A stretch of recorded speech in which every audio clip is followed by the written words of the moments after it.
नमस्कार दोस्तों, कवि बुद्धि प्रकाश दादीज के ऑफिशियल यूट्यूब चैनल पर आप सभी का हार्दिक स्वागत है। दोस्तों, यदि अभी तक आपने मेरे चैनल को सब्सक्राइब नहीं किया है तो कृपया सबसे पहले मेरे चैनल को सब्सक्राइब करने की कृपा करें और हाँ, घंटी के चिन्ह पर यानी कि बेल आइकन पर टच जरूर करें ताकि मेरे नए अपडेट्स आपको सबसे पहले मिलते रहें। और हाँ, कमेंट बॉक्स में जाकर कमेंट करना ना भूलिए। में 3 तरह के नाचने वाले होते हैं। एक तो भंगड़ा स्पेशल, दूसरे नागिन स्पेशल, तीसरे वो जिनको डांस करते हुए देखने पर पता ही नहीं चलता है कि नाच रहे हैं कि भाव आ रहे हैं। ऐसे लोग बैंड बाजा बंद हो जाए तो जनरेटर की आवाज में ही नाचते रहते हैं। शादी में इंपॉर्टेंट और अनइम्पोर्टेंट बंदा एक ही होता है, दूल्हा। इंपॉर्टेंट ऐसे कि घोड़ी पर बैठाया जाता है, 10 फीट ऊंचा उसका सेहरा, और हर आदमी आकर के उससे बात करने की कोशिश करे और उसको झुकाए नहीं तो काहे के पर्सनल जरूर। और अनइम्पोर्टेंट ऐसे कि बाद में उसे कोई पूछता नहीं। घोड़ी पे से उतरने के बाद पानी पीने के लिए भी भाई को मोबाइल करना पड़ता है। फिर दुल्हन आती है मस्कारा वस्कारा करवा के, 4 घंटे ब्यूटी पार्लर में मस्कारा करवा के आती है। आते ही पहले उसको अमन कुंड के सामने बिठा देते हैं, मस्कारा वस्कारा सब बहने लगता है। बच्चे कुचे को ये कैमरा पर्सन हेडलाइट मार के निपटा देते हैं। उस वक्त उस बंदी की हालत देखो आप, जैसे कोई निर्माणाधीन इमारत। मैंने तो एक आदमी से पूछा, आप कहाँ के हो? बोला जी शादी को 25 साल हो गए, अब कहीं का नहीं हो। मैंने एक सज्जन से पूछा, आप शादी से पहले क्या करते थे?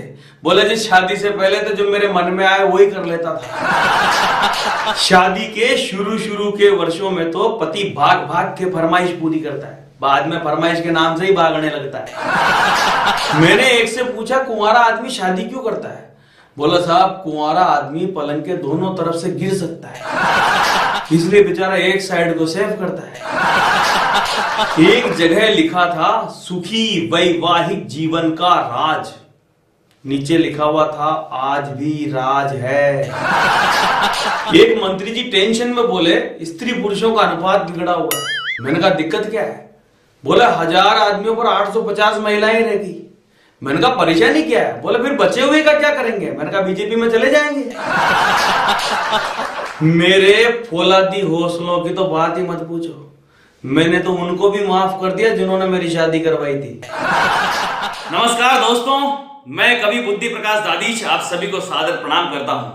दोस्तों, हिंदी के कवि सम्मेलन हो या राजस्थानी कवि सम्मेलन, हास्य के कवि सम्मेलन हो या फिर आध्यात्मिक कवि सम्मेलन, शादी विवाह में होने वाले कवि सम्मेलन हो या महापुरुषों की जयंतियों के कवि सम्मेलन, शिक्षण संस्थाओं के कार्यक्रम हो या कॉर्पोरेट के शो, होली स्नेह मिलन समारोह के कवि सम्मेलन हो या दीपावली स्नेह मिलन समारोह के कवि सम्मेलन, Lions Club, Leo Club, Rotary Club, Mahavir international, JITO या फिर मारवाड़ी युवा मंच के सेमिनार हो, इन तमाम प्रकार के आयोजनों में होने वाले कवि सम्मेलनों में आप सभी का स्नेह मुझे लगातार मिलता रहा है। इसके लिए मैं आपका बहुत बहुत धन्यवाद अदा करता हूं, बहुत बहुत धन्यवाद ज्ञापित करता हूं। दोस्तों, अभी एक सुखद सूचना ये है कि मैंने अपनी प्रस्तुति की एक नई संरचना तैयार की है और उस कार्यक्रम का नाम है बुद्धि प्रकाश और आनंद यात्रा।